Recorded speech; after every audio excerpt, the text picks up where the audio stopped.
ढल अर्थात् फोहोर पानी। घर घरबाट निस्कने फोहोर पानी सिधै खोलामा छोडिदिँदा प्राकृतिक नदीनालाहरूमा ढल प्रभाव भइरहेको छ। बढ्दो शहरीकरणसँगै उत्पादन भइरहेको फोहोर पानीको सही व्यवस्थापन हुन नसक्दा नेपालको प्रमुख शहर तथा राजधानी काठमाडौँको सौन्दर्य ओझेलमा परेको छ।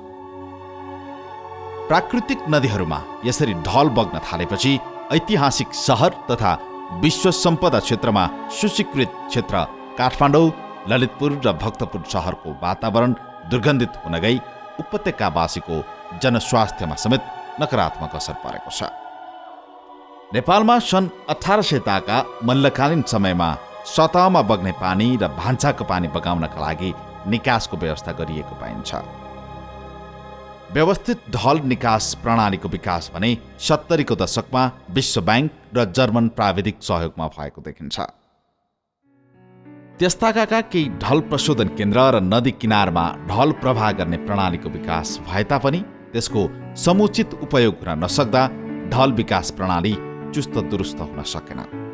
उपत्यकामा जनसङ्ख्याको बढ्दो चापसँगै विभिन्न निकायहरूले आफ्नै किसिमले ढल निर्माण गर्ने क्रम सुरु गरे। निकासका लागि मात्रै बनाइएका यस्ता ढलहरू सिधै खोलामा मिसाउने कार्यले हालको यो जटिल अवस्थासम्म ल्याइ पुर्यायो। फलस्वरूप प्रमुख तथा महत्त्वपूर्ण नदीनालाहरू खुला ढल सरह बगिरहेका छन्। मेलम्ची उपआयोजना 1 र उपआयोजना 2 मार्फत उपत्यकामा खानेपानीको आपूर्तिसँगै फोहोर पानीको व्यवस्थापनमा पर्न सक्ने कठिनाइलाई ध्यानमा राख्दै ढल व्यवस्थापनको कार्यलाई प्राथमिकताका साथ अगाडि बढाइँदैछ।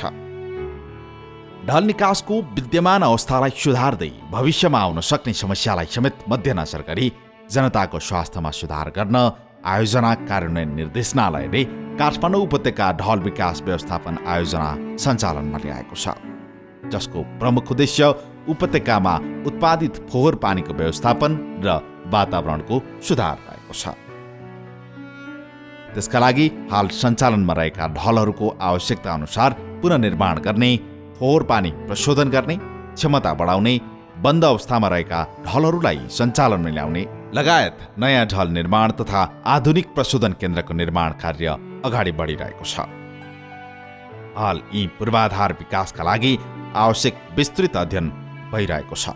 यो आयोजनाले काठमाडौँ उपत्यकाका विभिन्न 6 स्थानहरूमा ट्रिटमेन्ट प्लान्ट बनाई फोहोर पानीलाई शुद्धिकरण गर्ने र शुद्धिकरण भएको पानीलाई पुनः नदीमा फर्काई, नदीमा झारी नदीको जीवनलाई नै पुनर्जीवनको रूपमा ल्याउने हाम्रो सोचाइ रहेको छ। र त्यस पश्चात हामीले बागमती नदीलाई सफा नदीको रूपमा देख्न सक्नेछौँ। र यसको साथसाथै अहिले रहिरहेको जुन विद्यमान अवस्था छ, हरेक नदीहरूमा हामीले हरेक ढल घर घरबाट निस्केको ढललाई सिधै बिना प्रशोधन नदीमा खसालिरहेको अवस्था छ। यो अवस्थालाई हटाएर हरेक नदीको दुवै किनारमा ठुला पाइपहरू, जसलाई हामी इन्टरसेप्टर भन्छौँ, इन्टरसेप्टरहरू राखी नदीमा सिधै फोहोर पानी खस्ने अहिलेको अवस्थालाई दूर गर्ने, हटाउने हाम्रो चाहिँ सोचाइ रहेको छ। र सो अनुसार नै यो आयोजनाले आफ्नो काम अगाडि बढाइरहेको छ। यो आयोजना अन्तर्गत भएका सोचाइ गरिएका विभिन्न कार्यक्रमहरू सम्पन्न भए पश्चात काठमाडौँ उपत्यकाको पर्यावरणमा राम्रो सुधार हुनेछ र हरेक नदीनालाहरूले आफ्नो पुनर्जीवन पाएको अनुभव हामीले पाउनेछौँ। आधुनिक प्रशोधन केन्द्र निर्माण अन्तर्गत गोकर्ण ढल प्रशोधन केन्द्र काठमाडौँ, सल्लाघारी ढल प्रशोधन केन्द्र भक्तपुर, गुहेश्वरी ढल प्रशोधन केन्द्र गुहेश्वरी काठमाडौँ, पोड्कु ढल प्रशोधन केन्द्र बालकुमारी ललितपुर, धोबीघाट ढल प्रशोधन केन्द्र धोबीघाट ललितपुर र खोकना ढल प्रशोधन केन्द्र खोकना ललितपुर गरी 6 ठाउँमा आधुनिक ढल प्रशोधन केन्द्र निर्माण गरिनेछ। जसमध्ये गुहेश्वरी ढल प्रशोधन केन्द्र निर्माणको लागि निर्माण व्यवसायको छनौट प्रक्रिया अगाडि बढेको छ भने बाँकी केन्द्रहरूको विस्तृत अध्ययन जारी छ। जस अन्तर्गत 10 लाख लिटर प्रतिदिन प्रशोधन क्षमता रहेको गोकर्णले काठमाडौँको गोकर्ण क्षेत्रको 347.6 हेक्टर क्षेत्रफल भर्नेछ। त्यस्तै 1,42,00,000 लिटर प्रतिदिन प्रशोधन क्षमता रहेको सल्लाहगारी ढल प्रशोधन केन्द्र भक्तपुरले भक्तपुर नगर क्षेत्रको 1,213.1 हेक्टर क्षेत्रफल समेट्नेछ।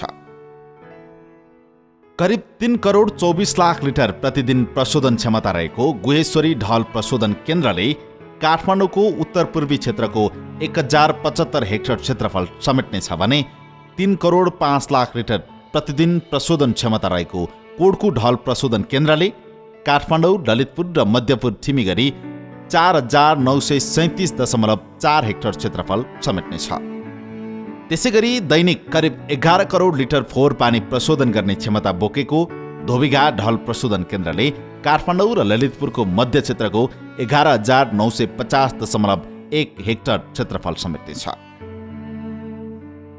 29.5 करोड लिटर प्रतिदिन प्रशोधन क्षमता रहेको खोकना ढल प्रशोधन केन्द्रले सबै प्रशोधन केन्द्रबाट प्रशोधन गर्न बाँकी सम्पूर्ण फोहोर पानी प्रशोधन गरी बागमती नदीमा छाडिनेछ।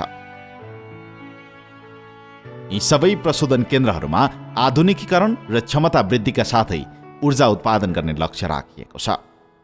प्रत्येक घरबाट निकास हुने ढलको लागि कम्तीमा 200 मिलिमिटर व्यासको पाइप राखिनेछ भने शाखा ढल र मुख्य ढल पाइप 300 मिलिमिटरदेखि 2400 मिलिमिटरसम्म व्यासको हुनेछ।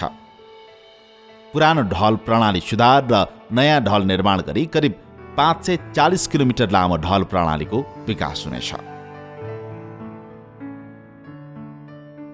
प्रशोधन गर्दा आवश्यक पर्ने ऊर्जाको करिब 35देखि 40% ऊर्जा सोही ढल प्रशोधन प्रक्रियाबाट उत्पादन हुने ग्यासको उपयोग गरी गरिनेछ र बाँकी आवश्यक ऊर्जा लोड सेडिङ नहुने विद्युत लाइन जडान गरी 24 घण्टा प्रशोधन कार्य सुचारू हुनेछ।